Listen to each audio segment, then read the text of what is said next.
We got some of that story from Dana before, but I'd love to get your perspective about the merger with the two organizations and what was your role in all of that? My role didn't really hit till the merger happened. I used to work with a gentleman by the name of Otis Hillsman at Fulton County. Him and I knew each other from, as they say, back in the day.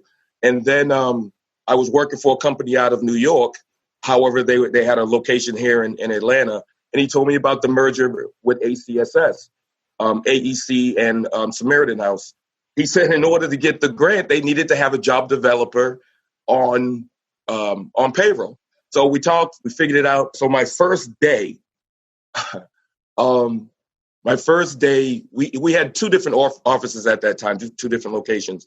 And I went to the headquarters, which was down in Midtown.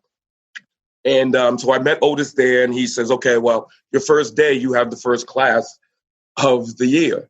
And I was like, the first class? He was like, yeah. Remember you're doing workshops? I said, yeah. He said, so you're on at 9:00, and it was like 8:30. So he took me to the building, basically dropped me off and said, you got 36 people waiting for you to do your workshop. I had no PowerPoint.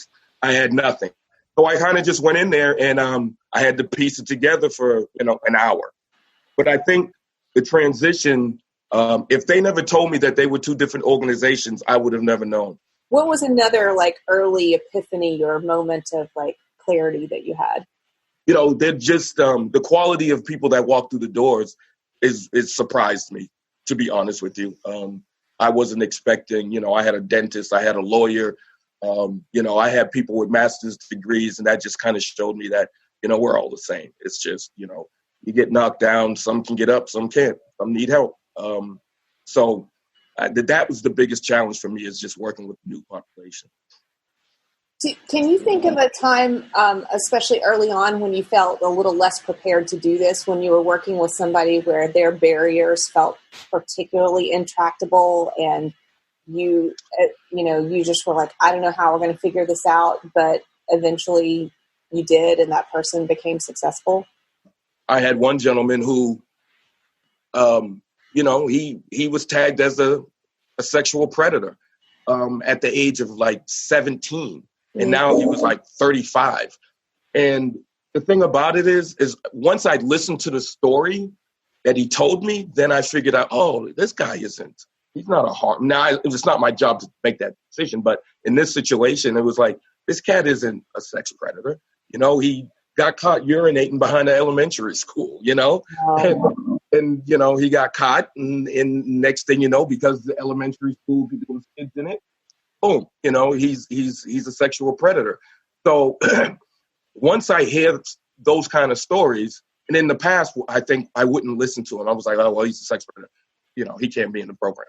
And that was our rule, hard and fast.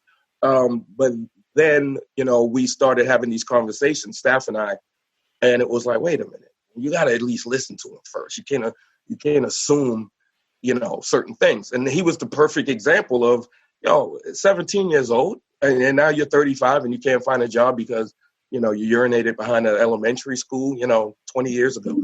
So those are the kind of things that... Gordon, do you know where he is today, what he's doing today?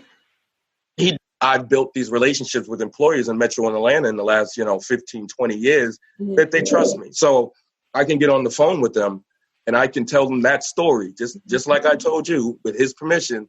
And they see it like I see it. They're like, you know what, Gordon, that's crazy. All right, I tell you what, have him come in. So he's working at PetSmart now, and he's been there now probably 3 years. And he's tried different types of jobs, and he's gotten them and he lost them on other situations. But at least, he got his foot in the door, and he's found. And the way I look at it is every day he gets one day older, and I think one day smarter. So which I think is kind of cool.